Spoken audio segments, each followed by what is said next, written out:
다 함께 요한복음 14장 27절 9월의 말씀을 암송하시면서 하나님 앞에 예배자로 나아가시겠습니다. 평안을 너희에게 끼치노니 곧 나의 평안을 너희에게 주노라. 내가 너희에게 주는 것은 세상이 주는 것과 같지 아니하니라. 너희는 마음에 근심하지도 말고 두려워하지도 말라. 아멘. 찬송가 455장 주님의 마음을 본받는 자. 정말 주님의 마음을 본받아 살기를 소망하며 찬양하시겠습니다.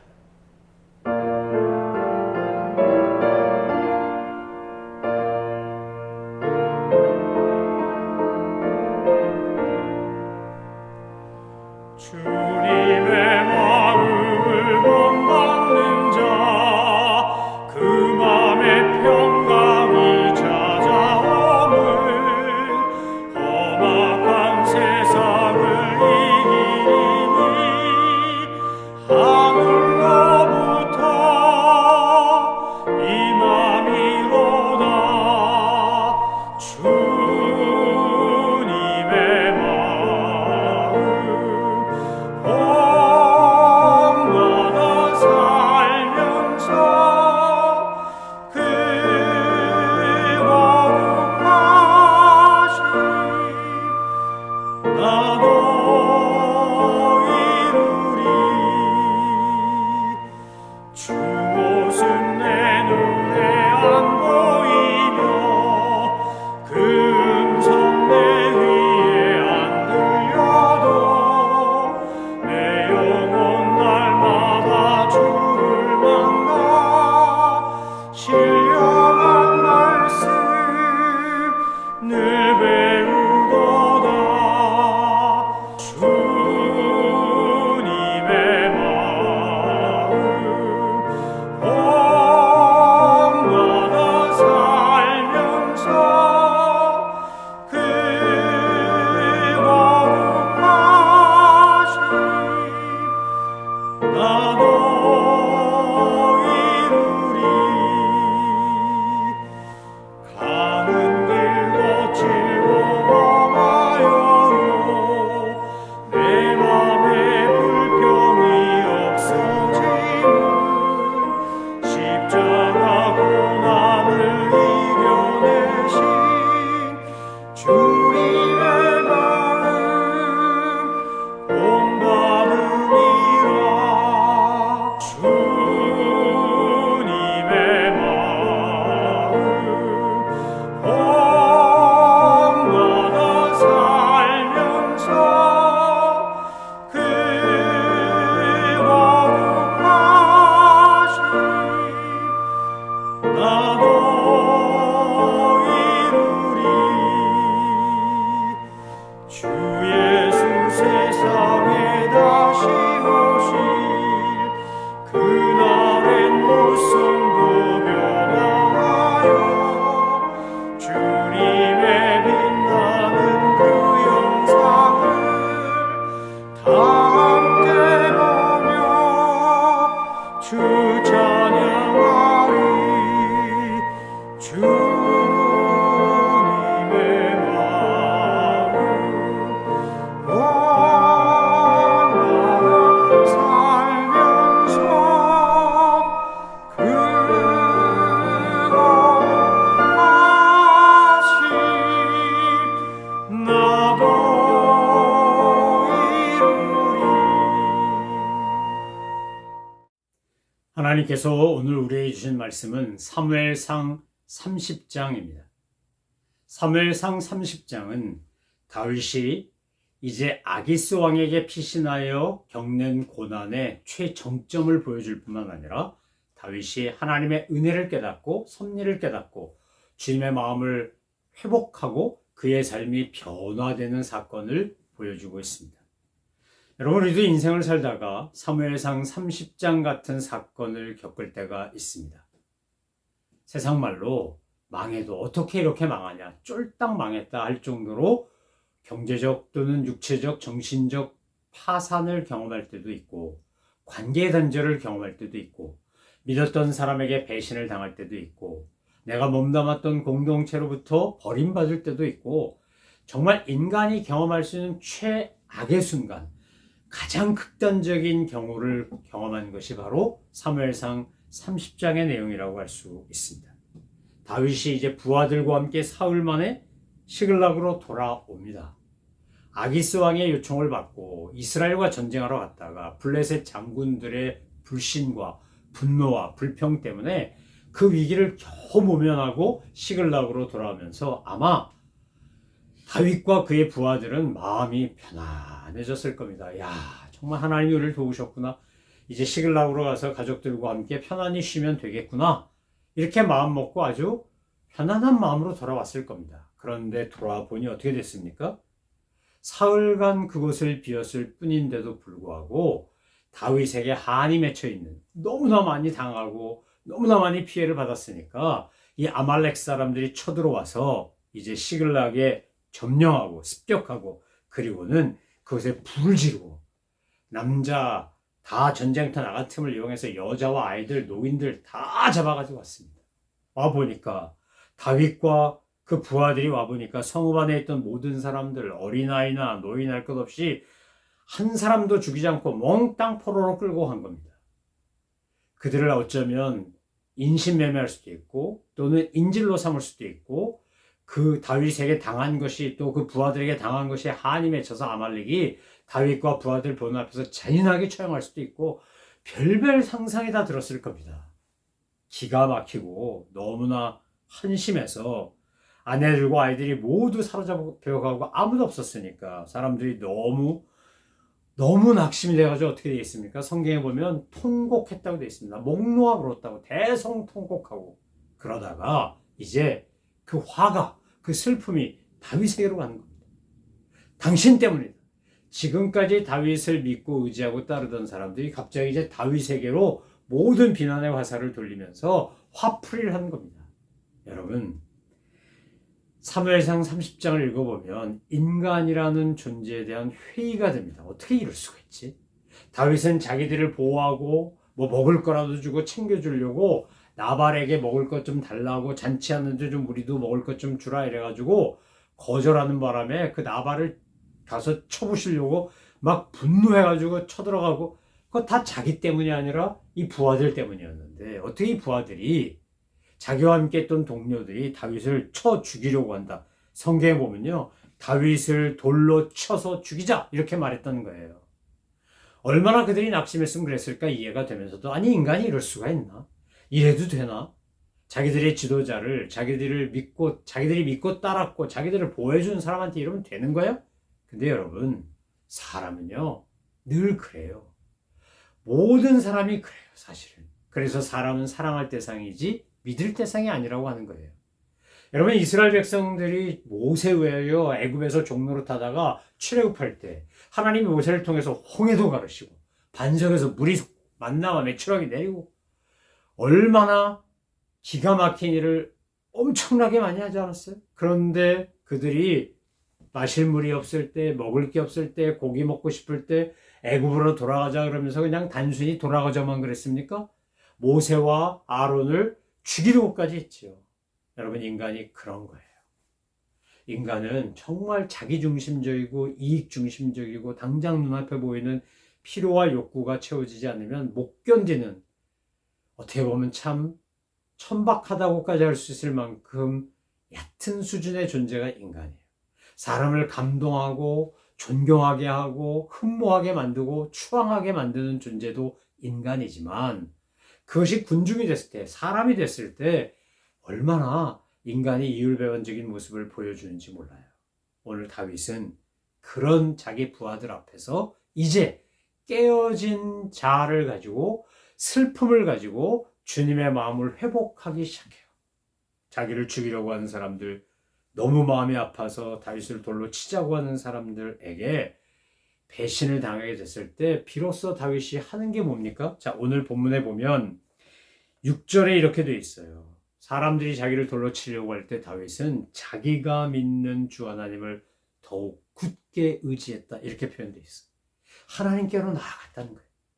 여러분 다윗이 회복됐구나. 다윗이 믿음을 되찾았구나. 다윗이 하나님의 마음을 가졌구나 라고 느끼는 것은 이 30장 6절 이전에 다윗이 타락하고 실패하고 실수하고 잘못할 때는 이런 표현이 나오지가 않아요. 하나님께 묻지도 않아요. 자기 생각대로 해요. 그러니까 내가 사울에게 죽겠구나. 나 안 죽으려면 어떻게 해야 되나? 가드와 아기스에게 도망가야지. 망명해야지. 그래서 두 번째 망명한 거 아니었습니까? 아기스한테는 거짓말하고 유다 남쪽에 가서 공격하고 뺏어왔다 그러면서 사실은 아말렉에 가서 그 사람들의 말이 셀까봐 다 죽이는 잔인무도한 짓까지 했잖아요. 아기스가 이스라엘과 전쟁한다고 와서 도우라고 했더니 가서 모두려 큰 소리 치면서 아니 내가 왕한테 뭘 잘못했냐고 왜 나를 배제하냐고 이러면서 속으론 좋으면서 속으론 아유 그러고 가슴을 쓸어내렸을 것이면서 허세를 부리고 허풍을 떨고 막 이래요. 30장 6절 이전까지 다윗은 그래요. 그건 진짜 다윗의 모습이 아니에요. 엘라 골짜기의 다윗의 모습도 아니고 목동시절의 다윗의 모습도 아니고 하나님이 기름 부어 세울 때의 다윗도 아니에요. 여러분 인간이 다윗 같은 인간도 다윗 같은 사람도 변질되고 타락하면요 이렇게 형편없어져요. 그런데 하나님께서 이 자기가 돌봐주던 자기를 따르던 사람들이 돌로 치려고 하는 이 기가 막힌 현실 앞에서 그가 비로소 깨닫는 거예요. 아, 내가 진정으로 믿고 의지할 분은 하나님밖에 없구나. 이 사람들이 아니구나. 여러분 우리가 살다가 여러 가지 일로 사람에게 실망해요. 사람에게 배신당하고요. 가슴 아프고요. 속상한 일을 겪어요. 그것도 가까운 사람, 옆에 있는 사람, 내가 믿었던 사람들에게 당해요. 우리말에도 믿는 도끼에 발등 지킨다 그러지 안 믿는 도끼에 발등 지킨다는 말 없잖아요. 그래서 우리가 막 회의에 빠지고 낙심할 때 여러분 30장 6절 말씀을 꼭 기억하시기 바라요. 다윗은 그때 뭐 했다고요? 내가 의지한, 내가 신뢰하는, 내가 믿는 하나님을 더욱 의지했다는 거예요. 여러분 위기가 닥치고 사람들에게 가슴 아픈 일을 겪고 배신감에 잠 못 들고 이럴 때 우리가 할 일은 분노의 감정과 슬픔에 빠져 있는 게 아니고 하나님을 바라보며 더욱 주님을 의지하는 거예요. 주님 앞에 묻는 거예요.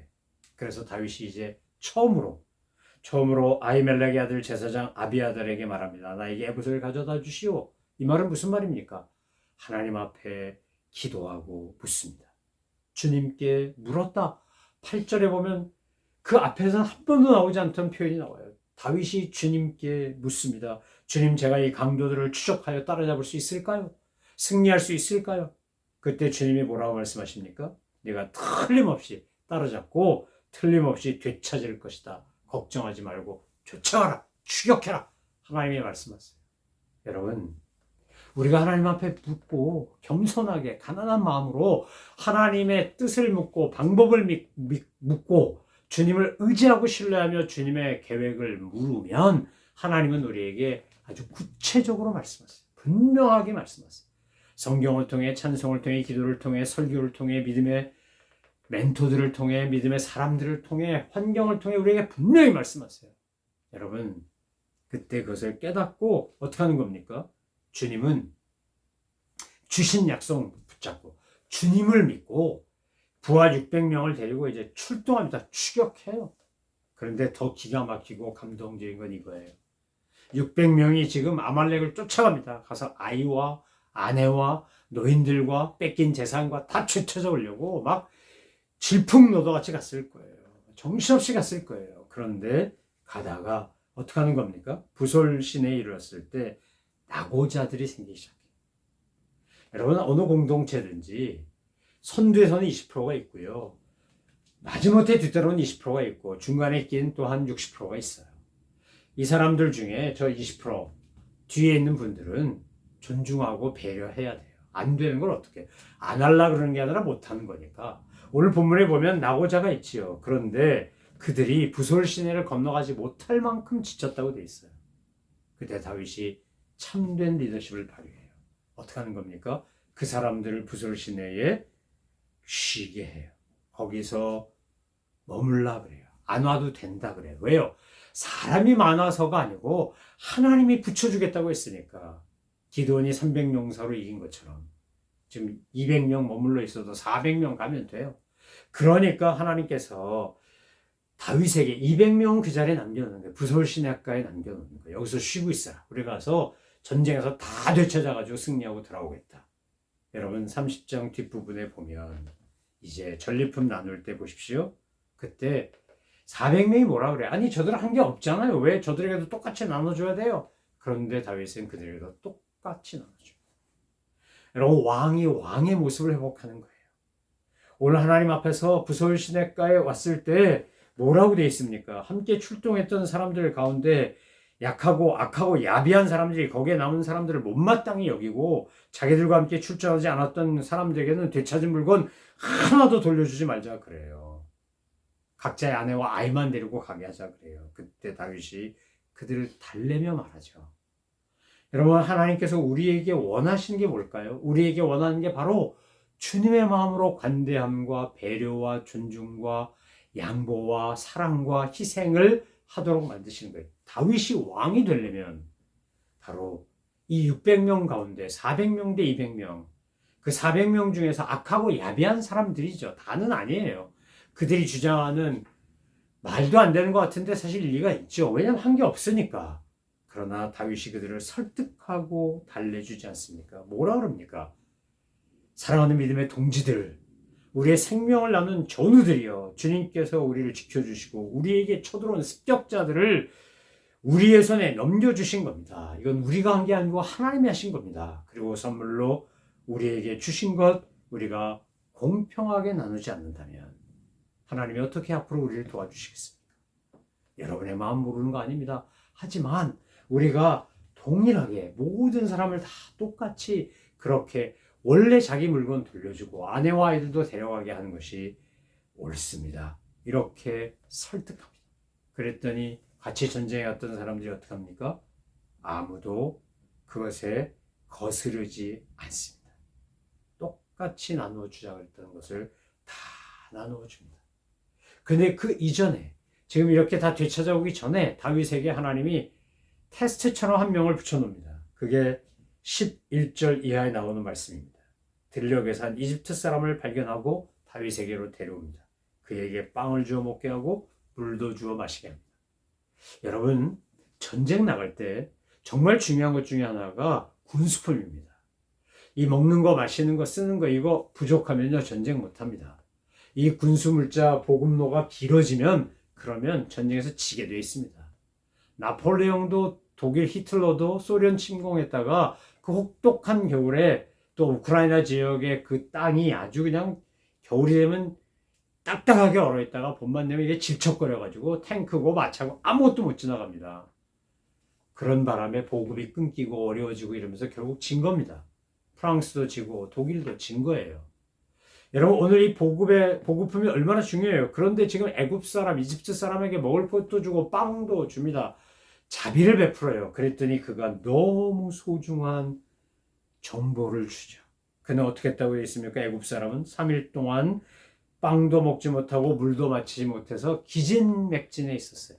지금 아내와 아이들과 재산 찾으러 가기 바빠요. 그 사람 뭐 모른 척해도 돼요. 그런데 예수님이 선한 사마리아인에 비해서 말씀하신 것처럼 강도 만난 이웃 하나를 도우면 하나님이 더 큰 은혜를 주시는 거예요.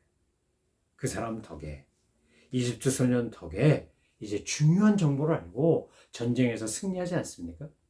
여러분 우리가 뭔가 급하게 해야 될 일이 있을 때 주님께서 우리에게 3일 동안 먹지도 마시지도 못한 애굽 사람 하나 붙이거든, 강도 만난 이웃 하나 붙이거든, 여러분 이게 복의 기회인 줄 알고 자비와 긍휼을 베푸는 일을 주저하지 않으시길 바라요.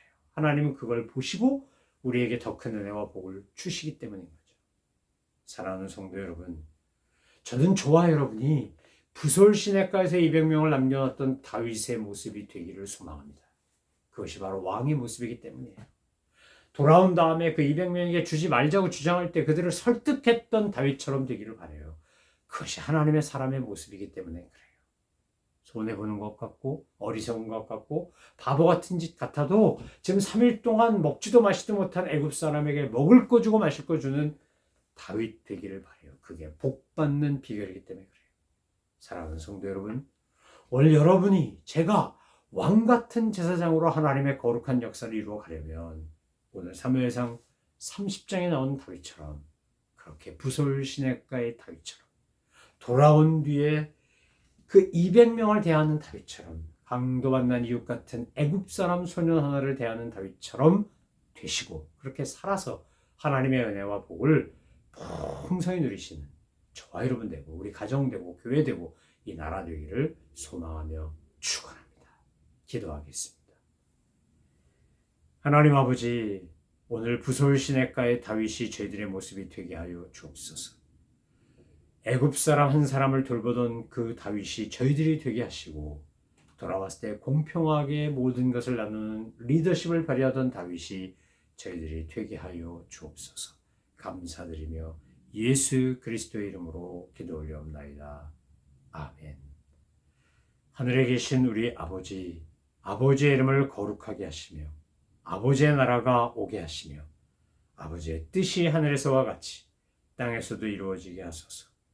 오늘 우리에게 일용할 양식을 주시고 우리가 우리에게 잘못한 사람을 용서해 준 것 같이 우리 죄를 용서하여 주시고 우리를 시험에 빠지지 않게 하시고 악에서 구하소서. 나라와 권능과 영광이 영원히 아버지의 것입니다. 아멘.